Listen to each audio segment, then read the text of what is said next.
What's up guys, welcome to Cerny Gaming. Today we're going to be checking out the easiest way to beat Mohg, Lord of Blood, an incredibly challenging boss that is essential for getting access to the Shadow of the Erdtree DLC. We'll start by checking out his moveset, then how to prepare for the fight, and then how you actually beat him. So, moveset. Mohg's attacks have incredibly long reach, much longer than you would think, and his attacks are sometimes delayed to catch you off guard, compensating him for his relatively slow attacks. In Phase 2, however, Mohg gains a lot more damage, a lot more area control, and a lot more mobility, gaining the ability to fly and cover the arena with fire that builds up blood loss.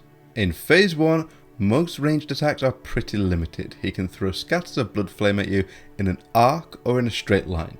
Either way, dodging diagonally and to the left is the best thing to do to avoid this. In fact, that's the best thing to do to avoid almost all of Mohg's attacks. Most hits with his spear will come from his right side, meaning dodging to your left through the attack is the best way to avoid the damage altogether.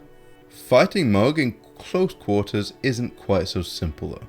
While his spear attacks may be trivial to dodge once you get used to the delays, his claw attacks are different. He can perform either a claw swipe that explodes after a delay, or a charge punch that causes a much larger explosion. These have less warning and require a lot of distancing to avoid, so melee combat is a lot more risky in this fight. When in close quarters, Mohg may also perform another blood rain attack that causes blood fire to spray down around him like a shower. Being directly behind him will avoid the damage and allow you to get some hits in, but otherwise, distancing is best. In Phase 2, things are a little bit different. You could control the fight before by keeping your distance, but Mohg can now zoom around the arena on his new wings, performing slashes and slams along with blood fire rained from above. Again, dodging forwards, diagonally to the left, is the best way to avoid pretty much anything that he throws your way. Mohg is also much more aggressive and can extend his melee combos, delaying and speeding them up to catch you off guard, so be careful and choose your moments to attack. Phase 2 doesn't come in until Mohg has completed his blood ritual. We'll go into this more in the preparation part next, but when you see this coming, it's time for you to go ham on him and get us in as much damage as possible to counter the incredible amount of health that he is going to regenerate. So, preparation. There are two things that you can find that will make this fight a hell of a lot easier. The first is Mohg's Shackle, a special item that you can slot and use as needed. Mohg has one of these as well, and it will bind Mohg to the ground for several seconds, cancelling whatever he is doing and allowing you to get a ton of hits in. Be warned that the shackle will only work twice per fight and only before the boss has transitioned into Phase 2. Also, do not use it when Mohg is applying any of the 3 levels of the blood curse. This is shown by him raising his spear into the air and shouting, "Don't waste a shackle use here because it won't work." You can find the shackle in the subterranean shunning grounds. When you get to the room that has you navigating over pipes infested with imps, you'll see some loot down at the bottom.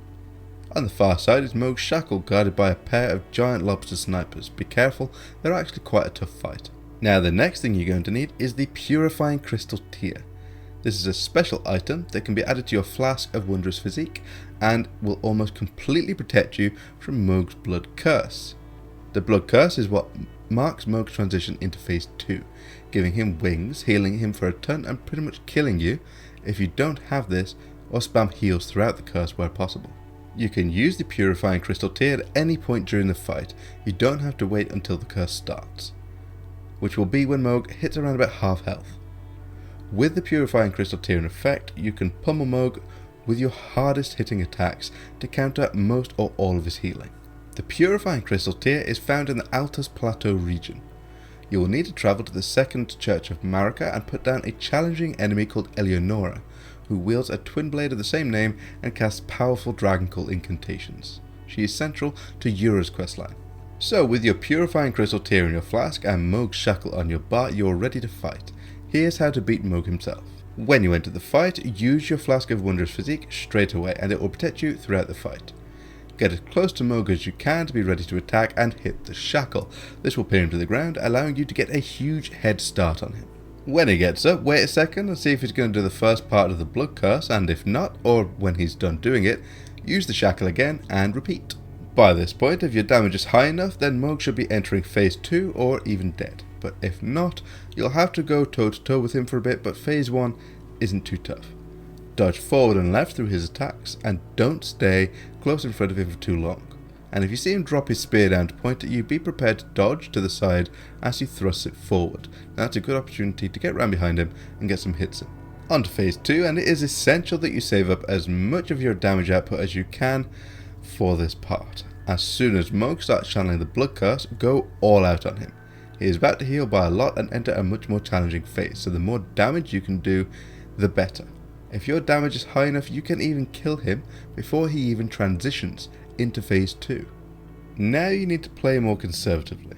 You have no Shackle to save you here, and ranged attacks are your friend, so spellcasters and archers have an advantage. Just get really far back, pummel Mohg with ranged attacks, and dodge the blood flame that he throws. Occasionally, Mohg will fly into the air and perform a swift charge at you, sometimes following some thrown blood flame from above. Dodge to the left to avoid the damage, get a quick hit in, and roll backwards twice before repositioning.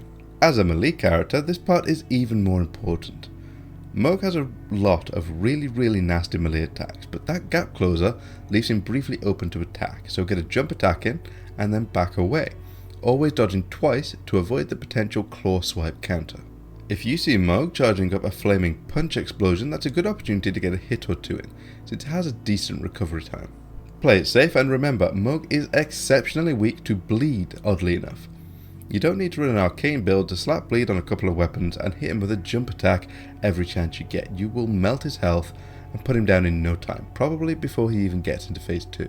And the same goes for Scarlet Rot. If you have Rotten Breath or Exarchy's Decay or even Rot Pots or Rot Bone Arrows, then applying that status effect to Mohg is a death sentence for him. And that should be all that you need to know to take on Mohg, Lord of Blood. Don't feel bad if it's taking you a while. At the point of writing this, something like 75% of people haven't even managed to beat Mohg yet, so you aren't alone. He's a challenge, but a great fight. Thanks for watching, guys. Don't forget to hit those like and subscribe buttons and leave your thoughts in the comments section below. Take care, and as always, have fun.